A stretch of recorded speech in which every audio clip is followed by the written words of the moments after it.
এখন জামাই বিয়া সন্তুষ্টির লেগে কুরবানি, উত্তর দেন কেন? ঠিক কিনা? আমার খাওয়ান না বেশি হয়নি। হ্যাঁ, আমরা যদি কুরবানি না দেই, হ্যাঁ হ্যাঁ তো নাই, কুরবানি না দেয় হাতে তহিকও নাই, কুরবানি না দিলে জামাই বিয়া আছে কিতা কইব?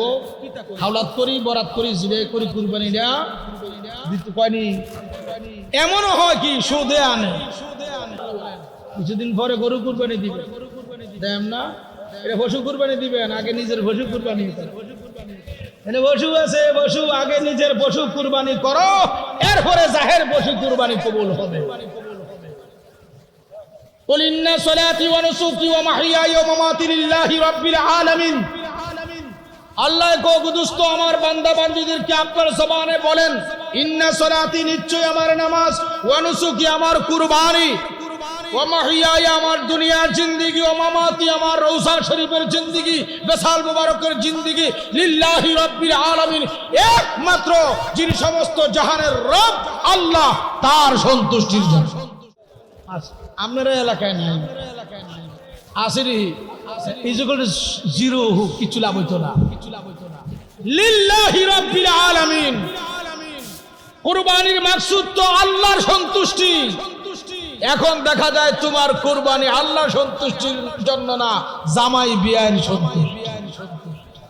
সমাজে প্রতিষ্ঠিত একজন ব্যক্তি সেটাকে দেখানোর জন্য তোমার কুরবানি তো আল্লাহর দপ্তরে মঞ্জুর হবে না, আগে তোমার নফসকে কুরবানি দিতে হবে। আসো আমার ভাইও, মনোযোগ। আয়াত পড়ছিলাম এক জায়গায়, আর আলোচনায় এসে গেছে অন্য জায়গায়। খুব গভীর খেয়াল। আপনার টাকা হালাল, আপনার টাকাটা কি হালাল, খুব কষ্ট করে হালাল টাকা গ্রহণ করছেন, হালাল। আরেকজনের টাকা সুদের আর গোশের 7 অংশে গরু কিনছেন, আপনার টাকা হালাল আর ওই টাকা সুদের গোশের কিছুই লাভ হবে না। আপনিও যেমন সেও তেমন। আপনি পারছেন না গরু দিতেন, আপনি একটা বকরি দেন, হালাল টাকা দিয়ে আপনি বকরি দেন। আসেনি আমাদের দেশে? আরে লজ্জত লাগাই, কিচ্ছু লাগে কুরবানি না রে ভাই। আগে নিজের পশু কুরবানি করো,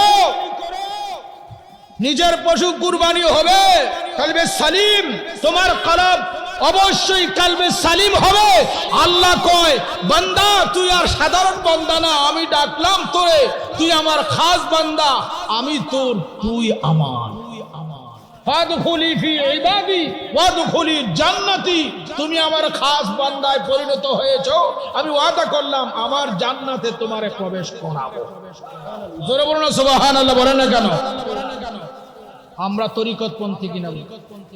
আমি আপনাদের জন্য ওয়াজ করতেছি না, কিছু দিক নির্ণয় মূলক কথা বলতেছি। আমি তো ওয়াজ করতে করতে ছোট থেকে এখন 58, এই বছর 57 নম্বরে ভারণ করছে, 58-তে পড়ছে। তাহলে মোটামুটি ওয়াজের বয়সও অনেক, ঠিক না? ওয়াজ বহু শুনছেন, অনুরোধ করব আপনার আত্মাকে আপনি পরিশুদ্ধ করে কবর হন, আপনি নবী পাকের গোলাম হন, হেদায়েতের আলো আপনারা কালবে ধারণ করেন। দুনিয়া আমাদের চলাফেরার ক্ষেত্রে ভুল ভ্রান্তি আছে কিনা? কিছুক্ষণ আগে বললাম শয়তান চতুর্দিকে বের দিবে, আর তুমি যখন মাবুদের কাছে ফরিয়াদ করবে এক ফোঁটা রহমতের কাছে, সব কিছু মিসমার হয়ে বান্দা তখন আর শয়তানের গোলাম থাকবে না, বান্দা তখন আল্লাহর বান্দাই থাকবে, আল্লাহর বন্ধুই হয়ে যাবে। আমরা এমন হইতে চাই কি চাই না? আসুন মুসলিম শরীফ থেকে বলছি আমি, আল্লাহর হাবিব ফরমান, ইজা আহাব্বাল্লাহু আবদান ইবতালাহু, আল্লাহ যদি কোনো বান্দাকে ভালোবাসতে চায়, সুবহানাল্লাহ বলে না কেন? আল্লাহ যদি কোনো বান্দারে কি করতে চায়, ইজা আহাব্বাল্লাহু আবদান, ইজা আহাব্বাল্লাহু আবদান, আহাব্বা মাসি, এর পূর্বে যখন ইজা আসছে তখন মাসির অর্থ দিবে না, মুজারের অর্থ আই ইউহিব্বুল্লাহ, আল্লাহ যাকে ভালোবাসতে চায়, সুবহানাল্লাহ বলে না কেন? তাহলে আল্লাহর ভালোবাসা শেষ না, কিয়ামত পর্যন্ত বান্দা থাকবে, আল্লাহ কোন কোন বান্দাকে ভালোবাসবে, সুবহানাল্লাহ বলে। আল্লাহ যাকে ভালোবাসতে চায় কয় এত সহালে ভালোবাসবো না বান্দা তোরে। কেমনে ভালোবাসবা? ইবতালাহু, তোরে কিছু পরীক্ষা করবে। সুবহানাল্লাহ বলেন না কেন? কি করবে? কি করবে?